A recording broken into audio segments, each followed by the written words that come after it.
स्त्री माझी लाडकी बहीण या योजनेअंतर्गत डिसेंबर महिन्याचा जो हप्ता आहे हा साधारणपणे आपण 25 डिसेंबर ते 30 डिसेंबर या कालावधीमध्ये वितरित केलेला होता।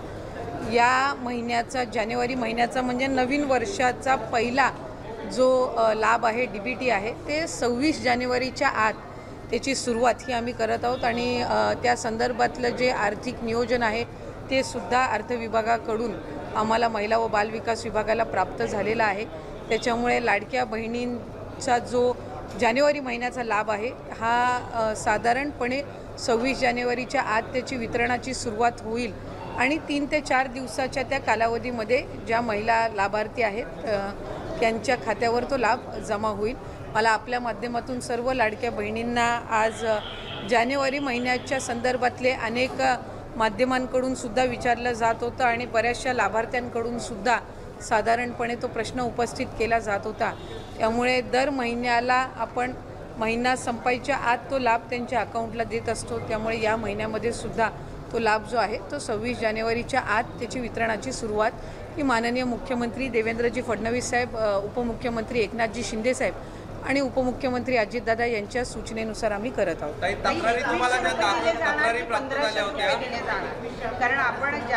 ताई या संदर्भामध्ये आम्ही आधीसुद्धा बऱ्याचशा वेळेला स्पष्टीकरण दिलेलं आहे। राज्याचे मुख्यमंत्री देवेंद्र फडणवीस साहेबांनी दिलेलं आहे, दोन्ही उपमुख्यमंत्री महोदयांनी दिलेलं आहे की नवीन अर्थसंकल्प किंवा त्याच्या पुढच्या कालावधीमध्ये या संदर्भातला सकारात्मक विचार जो आहे तो करण्यात येईल। त्याच्यामुळे सध्याच्या या महिन्याच्या याच्यामध्ये 1500चा लाभ जो चालू आहे तो आपण त्यांच्या खात्यामध्ये वितरित करत आहोत। तक्रारी ज्या काही तुम्हाला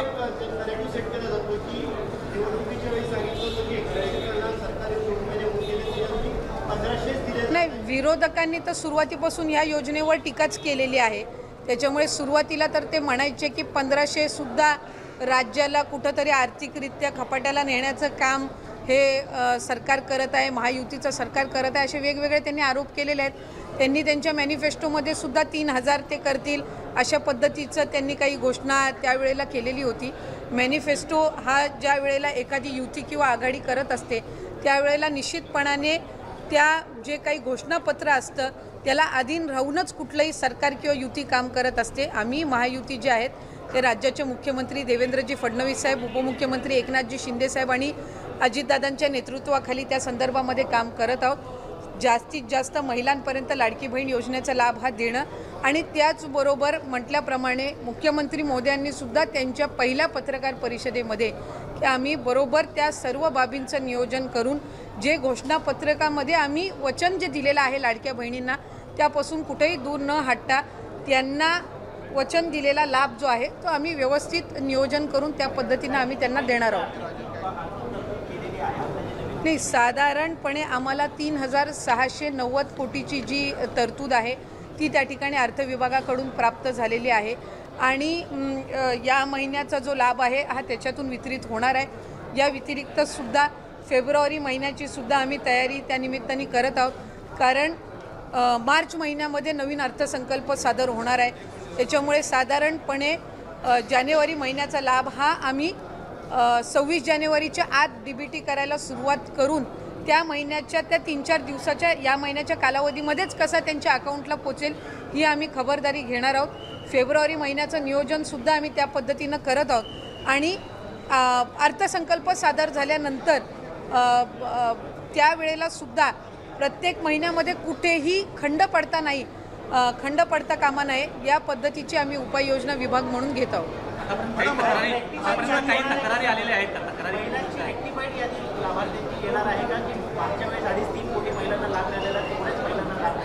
साधारणपणे आमच्याकडे गेल्या डिसेंबर महिन्यामध्ये जो लाभ आपण दिला तो 2,43 का 2,47 सुमारे तितक्या लाडक्या बहिणींपर्यंत तो लाभ पोहोचला होता। काही तक्रारी आमच्याकडे प्राप्त झाल्या, काहींनी स्वतःहून सुद्धा त्यांचा जो लाभ आहे त्यांना उत्पन्नामध्ये वाढ झाली आहे किंवा कुठे ड्युप्लिकेशन झालेलं आहे, त्यांनी दुबार भरलेला आहे किंवा एका योजनेचा लाभ घेतलेला आहे ते त्यांना 2-3 महिन्याच्या कालावधीमध्ये जाणवलेला आहे। कारण बऱ्याचशा वेळेला जो या योजनेचा लाभ आहे तो 3 महिन्याचा एकत्र सुद्धा आम्ही वितरित केलेला आहे दिवाळीच्या पार्श्वभूमीवर। त्याच्यामुळे त्यावेळेला त्यांच्या लक्षात आलेलं आहे। त्यामुळे साधारणपणे जे ड्युप्लिकेशन झालेले आहेत, ज्यांनी वेगवेगळ्या योजनांसहित या योजनेचा लाभ घेतलेला आहे तसे असतील, किंवा 2 वेळा अर्ज भरलेले असतील, किंवा एखाद्या ह्याचा लाभ घेतलेला असेल, तर असे साधारणपणे जे आहेत ते कमी होतील. त्यामुळे फार काही त्याच्यामध्ये लाभार्थ्यांच्या संख्येमध्ये फार काही फरक हा पडणार नाही.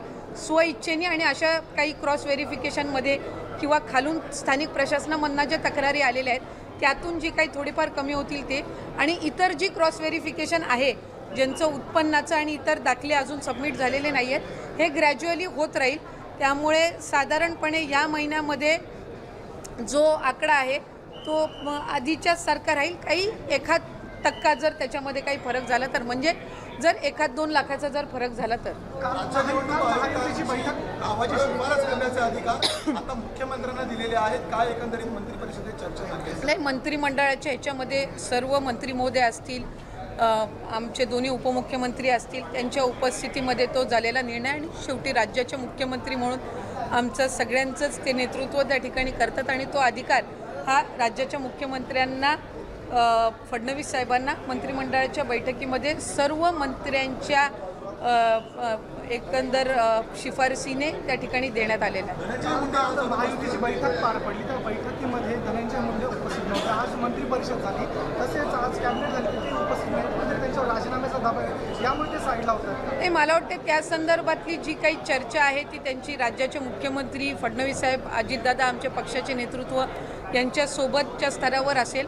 आज काही पूर्वनियोजित कार्यक्रमामुळे ते मंत्रिमंडळाच्या बैठकीमध्ये नव्हते, कारण त्यांनी त्या संदर्भातली जी माहिती आहे ते मुख्यमंत्री महोदयांना आणि दादांना त्या ठिकाणी दिलेली होती, त्याच्यामुळे ते आज नव्हते. आणखीन 1-2 मंत्री काही पूर्वनियोजित कार्यक्रमामुळे येता आले नव्हते, कारण इतर वेळेला आमचा जो कॅबिनेटचा दिवस असतो हा मंगळवारचा असतो. आज काही मंत्र्यांचे त्या ठिकाणी कार्यक्रमही होते, त्यांनी त्या पद्धतीनं मुख्यमंत्र्यांकडनं पूर्वपरवानगी घेऊन त्या ठिकाणी मंत्रिमंडळाच्या बैठकीमध्ये नव्हते.